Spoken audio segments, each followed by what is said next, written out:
Hello दोस्तों, स्वागत है आप सबका मेरे यूट्यूब चैनल रोहिणी क्लासेस में। तो आज हम ज्योग्राफी का टेस्ट नंबर 5 लगाने जा रहे हैं। तो अभी जो है हमारा सौरमंडल ही चल रहा है, क्योंकि ये सौरमंडल का जो पोर्शन है वो बहुत बड़ा है ना।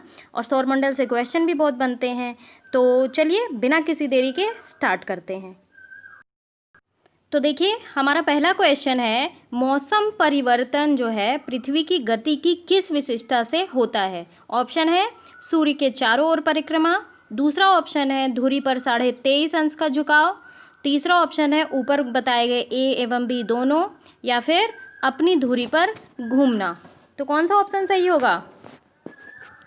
इसका ऑप्शन सही होगा ऑप्शन सी। देखिए मौसम जो परिवर्तन होता है इसमें सबसे बड़ा योगदान पृथ्वी का अपने अक्ष पर 23.5 डिग्री जो है वो अक्ष पर झुका होना होता है। और इसके अतिरिक्त जो है सूर्य से पृथ्वी की दूरी का परिवर्तन भी इसे जो है इसकी बहुत कम मात्रा में भूमिका होती है, लेकिन इसकी भी भूमिका होती है। इसलिए जो है ऑप्शन सी जो है वो सही होगा। क्वेश्चन नंबर 2 है, मौसम बदलने का क्या कारण है। ऑप्शन है पृथ्वी का अपनी धुरी पर घूमना एवं सूर्य के चारों ओर घूमना, दूसरा है पृथ्वी का सूर्य के चारों ओर चक्कर लगाना, तीसरा ऑप्शन है पृथ्वी का सूर्य के चारों ओर चक्कर लगाना व अपने अक्ष पर झुका होना, और चौथा ऑप्शन है पृथ्वी का अपनी धुरी पर चक्कर लगाना और अपने अक्ष पर झुका होना। तो कौन सा ऑप्शन सही होगा? इसका ऑप्शन सही होगा ऑप्शन सी। जैसा कि मैंने आपको अभी बताया भी कि जो है अपने अक्ष पर 23.5 डिग्री झुकी हुई है पृथ्वी, इसीलिए जो है मौसम परिवर्तित होता है और थोड़ी बहुत मात्रा जो है सूर्य के चारों ओर चक्कर लगाने की भी भूमिका जो है वो रहती है। तो हमारा तीसरा क्वेश्चन है, पृथ्वी के पृष्ठ पर किसी विशेष बिंदु पर विचार कीजिए। यानी कि उदाहरणार्थ जो है वो दिल्ली शहर दिन में दोपहर 12 बजे वहाँ का तापमान जो है सर्दियों की अपेक्षा गर्मियों में सामान्यतः अधिक होगा, क्यों? तो देखिए ऑप्शन दिया हुआ है, सर्दियों की अपेक्षा गर्मियों में पृथ्वी जो है सूर्य से अधिक निकट होती है। दूसरा ऑप्शन है पृथ्वी पर गिरने वाली सूर्य की किरणें सर्दी में पृथ्वी के पृष्ठ की दिशा में अधिक झुकी होती हैं। तीसरा ऑप्शन है वायुमंडलीय अवक्षेपण से जल का वाष्पन केवल सर्दी में होता है, और चौथा ऑप्शन है सर्दी में पृथ्वी का अक्ष सूर्य की दिशा में अधिक आनत होता है। तो कौन सा ऑप्शन सही होगा? आई होप आप इसका आंसर दे लोगे। तो इसका आंसर सही होगा ऑप्शन बी।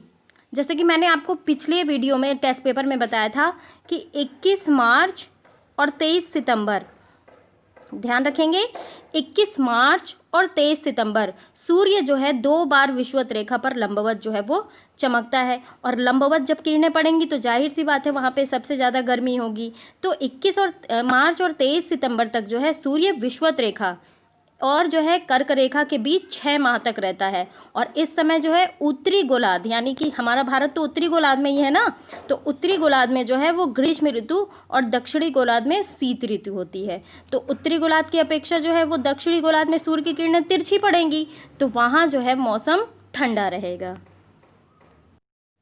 अब है क्वेश्चन नंबर 4। देखिए अगर सूर्य और पृथ्वी के बीच की दूरी 1/4 कम हो जाए तो सबसे अधिक संभावना किस बात की होगी। देखिए संभावनाओं पे भी क्वेश्चन बहुत बनते हैं, तो ये भी आपको ध्यान रखना होगा। ऑप्शन देखिए, पृथ्वी सूर्य में घिर जाएगी, दूसरा ऑप्शन है पृथ्वी जलकर भस्म हो जाएगी, तीसरा ऑप्शन है हमारे वर्ष की अवधि कम हो जाएगी, चौथा ऑप्शन है पृथ्वी अंतरिक्ष में उड़ जाएगी। तो कौन सा ऑप्शन सही होगा?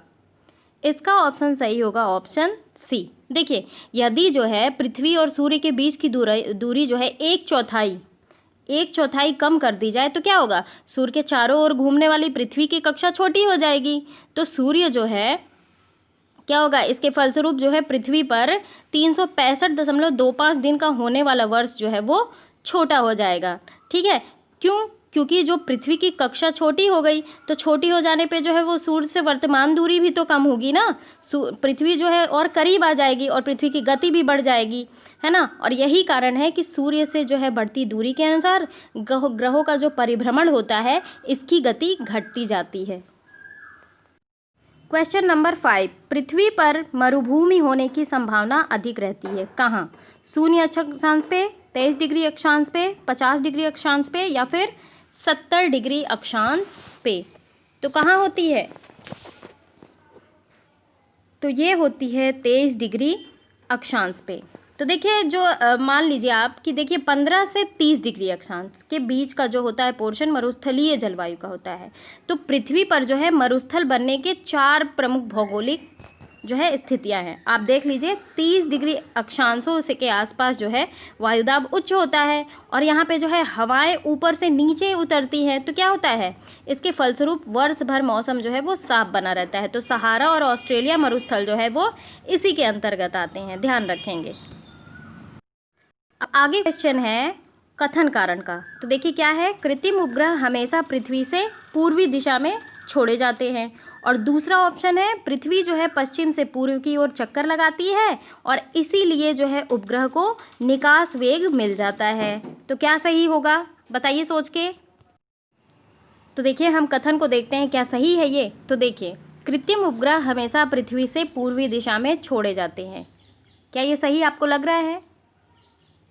तो ये जो है ये देखिए इसका ऑप्शन जो होगा, ऑप्शन भी देख लेते हैं। तो ए और आर दोनों सही है, व्याख्या कर रहे हैं। एक ए और आर दोनों सही है, व्याख्या नहीं कर रहे हैं, है ना। और क्या होगा ऑप्शन देखें। तो देखिए ए सही है परंतु आर गलत है और डी जो है ए गलत है परंतु आर सही है। तो देखिए अब क्वेश्चन से डिस्कस करते हैं। देखिए कथन कह रहा है कि कृत्रिम उपग्रह हमेशा पृथ्वी से पूर्वी दिशा में छोड़े जाते हैं। बात तो सही है लेकिन आप ये जान लीजिए कि अधिकांश कृत्रिम उपग्रह जो है पृथ्वी के पूर्वी दिशा की ओर प्रक्षेपित किए जाते हैं। क्यों? क्योंकि इससे जो है उपग्रह के निकास को वेग मिल जाता है। लेकिन हमेशा और उपग्रह जो सभी उपग्रह पूर्वी दिशा में प्रक्षेपित नहीं किए जाते हैं, है ना।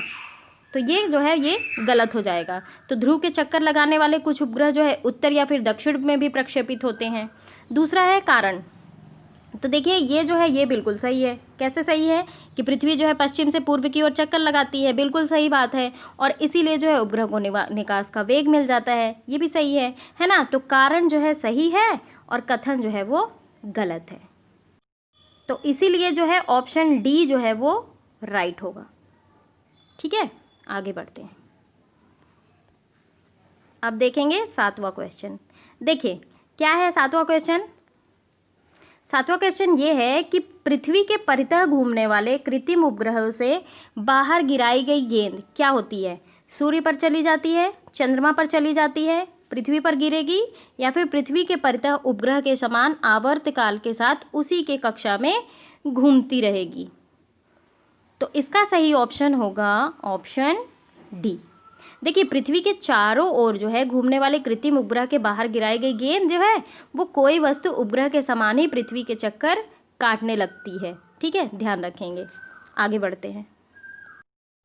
अब है 8वां क्वेश्चन। निम्नलिखित में से किस एक से बना है? ठीक है, तो ये देखते हैं। सॉरी मैंने आधा क्वेश्चन पढ़ दिया था। तो इसमें पूछा गया है कि पृथ्वी के ग्रह की संरचना में ये जो प्रवार और मेंटल जो है और कोर निम्नलिखित में से किससे बना है? तो ये पूछा जा रहा है या तो एल्यूमिनियम से या फिर क्रोमियम से या फिर लौह से या फिर सिलिकॉन से। तो किससे बना है ये? तो ये बना है लौह से। देखिए मैं आपको बता दूं कि पृथ्वी की संरचना जो है कठोर आंतरिक क्रोड और मेंटल के मध्य में जो है लौह और निकेल पाया जाता है। सियाल सीमा निफे का कॉन्सेप्ट पढ़ा होगा, SIAL सियाल, SIMA सीमा और निफे NIFE। तो देखिए पृथ्वी की आउटर सीमा जो है, ठीक है, तो ये बनी होगी सिलिकॉन और एल्यूमिनियम की। SI से सिलिकॉन, LAL से एल्यूमिनियम। ठीक, आगे बात करेंगे। मिड कोर जो है मीडियम यानी कि मध्य जो है ये बना होगा सीमा, सिलिकॉन और मैग्नीशियम। और इनर जो है वो बना होगा निकिल और आयरन से। तो यही बता रहा है। तो ये बना होगा किससे? आयरन से। तो ये जो है एक लिक्विड लेयर है जिसे बाहरी क्रोड भी कहते हैं। अगला क्वेश्चन है पृथ्वी जो है दिवस कब मनाया जाता है? विश्व पृथ्वी दिवस कब मनाया जाता है? तो ये मनाया जाता है 22 अप्रैल को। तो देखिए पृथ्वी दिवस जो है एक वार्षिक आयोजन है और 22 अप्रैल को जो है दुनिया भर में जो है पृथ्वी संरक्षण के लिए समर्थन प्रदर्शित करने के लिए ये पृथ्वी दिवस का आयोजन जो है वो होता है। अगला क्वेश्चन है, एक ग्रह के दिन का मान और उसके अक्ष का झुकाव लगभग पृथ्वी के दिन के मान और झुकाव के समतुल्य है, यानी कि समान है, सही है। किसके विषय में? यूरेनस के विषय में, नेपच्यून के विषय में, शनि के विषय में, या फिर मंगल के विषय में। तो कौन सा ऑप्शन सही होगा? और ये देखिए, ये IAS प्री में 1994 में आया है और फिर क्वेश्चन रिपीट हुआ है UPPCS प्री में। तो ध्यान रखेंगे, क्वेश्चंस जो है वो रिपीट होते हैं, है ना। तो इसका ऑप्शन कौन सा सही होगा? इसका ऑप्शन सही होगा ऑप्शन डी। देखिए, पृथ्वी के दिन का मान आपको पता है कितना होता है, 23 घंटे 56 मिनट और 23 सेकेंड। अपने अक्ष का झुकाव जो होता है उसका 23.5 डिग्री का होता है। तो मंगल का क्या होता है? मंगल का 24 घंटे 37 मिनट और 23 सेकेंड, और अक्ष का झुकाव जो है 25 अंश। तो ये स्पष्ट हो गया ना कि पृथ्वी जो है, मंगल के दिन की अवधि और अक्ष का झुकाव पृथ्वी के समतुल्य है, मतलब आसपास ही तो है ना। तो इसलिए जो है डी ऑप्शन सही होगा। अगला क्वेश्चन अब फिर से आ गया कथन कारण से। तो देखें क्या है। तो देखिए, यहाँ थोड़ा सा मिटा हुआ है बट मैं बोल रही हूँ, आप समझ जाना, है ना। तो देखिए, पृथ्वी द्वारा सूर्य की परिक्रमा की समयावधि की तुलना में मंगल ग्रह द्वारा सूर्य की परिक्रमा की समयावधि कम है। कारण क्या बता रहा है? मंगल ग्रह का व्यास पृथ्वी के व्यास की तुलना में कम है। तो देखिए क्या, कौन सा सही होगा? इसका सही होगा ऑप्शन डी। अभी हम डिस्कस भी करते हैं कैसे सही है ऑप्शन डी। देखिए, इसमें जो है ए गलत है बिल्कुल। क्या बोल रहा है? पृथ्वी द्वारा सूर्य की परिक्रमा की समयावधि की तुलना में मंगल ग्रह द्वारा सूर्य की परिक्रमा की समयावधि कम है। तो देखिए, सूर्य की परिक्रमा की समयावधि जो है सूर्य से ग्रहों की दूरी पर निर्भर करती है ना। तो देखिए, जो ग्रह सूर्य से जितनी दूर होगा उसकी परिक्रमा की अवधि उतनी ही अधिक होगी। तो सूर्य से मंगल की दूरी जो है पृथ्वी से, देखिए पहले कैसे आता है, बुध शुक्र पृथ्वी मंगल। तो पहले पृथ्वी आई कि मंगल आया? पहले पृथ्वी ना आई, तो फिर क्या होगा? समयावधि किसकी कम होगी, पृथ्वी की कि मंगल की? तो पृथ्वी की कम होगी, है ना। तो ध्यान रखेंगे। और दूसरी बात दी हुई है, मंगल ग्रह का व्यास जो है पृथ्वी के व्यास की तुलना में कम है।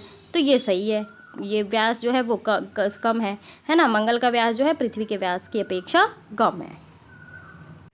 अगला क्वेश्चन है, मंगल पर जीवन की उपस्थिति के लिए निम्नलिखित में से कौन सी एक अवस्था सबसे सुसंगत है? ऑप्शन है वायुमंडलीय संगठन, तापीय अवस्थाएं, बर्फ छत्रकों और हिमशीतक जल की उपस्थिति, या फिर ओजोन की उपस्थिति। तो कौन सा ऑप्शन सही होगा? सबसे सुसंगत कौन सी अवस्था है? तो इसका ऑप्शन सही होगा ऑप्शन सी। कैसे होगा ये भी मैं आपको बता दूं। देखिए, आरंभ में क्या हुआ था, मंगल ग्रह को पृथ्वी के समान ग्रह माना गया था और इसका प्रमुख कारण है वायुमंडलीय संघटक। वहाँ वायुमंडल जो है पहले से ही प्रेजेंट था। तो मंगल पर जो है वायुमंडल में 95% कार्बन डाइऑक्साइड, 2.7 के समथिंग जो है परसेंट नाइट्रोजन, 1.6 के परसेंट के लगभग जो है आर्गन, और ऑक्सीजन की मात्रा भी पाई गई है वहाँ पे 0.15%, और 0.03% जल भी पाया जाता है। तो क्या होता है कि हिमशीतल जो है यानी कि बर्फीले जल जो है पाए जाने की घटना जो है मंगल पर जीवन के संकेत करती है। तो मंगल ग्रह जो है अपनी धुरी पर लगभग 24.6 घंटे में एक चक्कर लगाती है सूर्य के, है ना। और पृथ्वी के औसत तापमान जो है 260 से 310 केल्विन के समकक्ष जो है, इसका भी 150 से 310 केल्विन पाया जाता है, यानी कि यहाँ पे भी जीवन जो है उपलब्ध है। तो साइंटिस्टों ने जो है वो प्रूफ भी कर दिया है कि यहाँ पे जो है जीवन पाया जाता है। तो गाइज़, अपरिहार्य कारणों से मुझे यहीं पे वीडियो अपना रोकना पड़ रहा है, तो मैं अपना कल नया वीडियो लाऊंगी। तो आज जो है 12 क्वेश्चन से ही काम चला लीजिए। 2020 की सीरीज़ हम आगे जो है फॉलो ऑन करेंगे। तो देखिए, मैं आपको रीज़न भी दिखा दूँ। ये देखिए, क्वेश्चन बिल्कुल दिख ही नहीं रहे हैं, है ना। तो हम कैसे सॉल्व करेंगे? तो इसलिए जो है कल मैं आपको नए तरीके से जो है क्वेश्चन बना के लाऊंगी। और आज जो है 12 में कितने आपके सही होते हैं क्वेश्चन, ये ज़रूर मुझे आप बताना। तो देखिए, चलिए, मेरा वीडियो जो है प्लीज़ प्लीज़ प्लीज़ गाइस देखा करो, और बहुत बेनिफिशियल है क्योंकि एग्ज़ाम में आए हुए क्वेश्चन है। और आपको पहली बात तो पैटर्न पता चल जाता है, दूसरी बात जो है एग्ज़ाम में क्वेश्चन रिपीट होते हैं, है ना। चाहे वो किसी चीज़ के भी एग्ज़ाम हो, चाहे वो PCS का एग्ज़ाम हो, चाहे जो है सुपर टेट हो, चाहे SSC हो, क्वेश्चन जो है रिपीट होते हैं और आपको पैटर्न का भी पता चलता है। तो प्लीज़ गाइस, मेरे चैनल को देखिए, सब्सक्राइब करिए और शेयर भी करिए अपने दोस्तों में, और बेल आइकन प्रेस करना बिल्कुल भी ना भूलें। Thank you very much.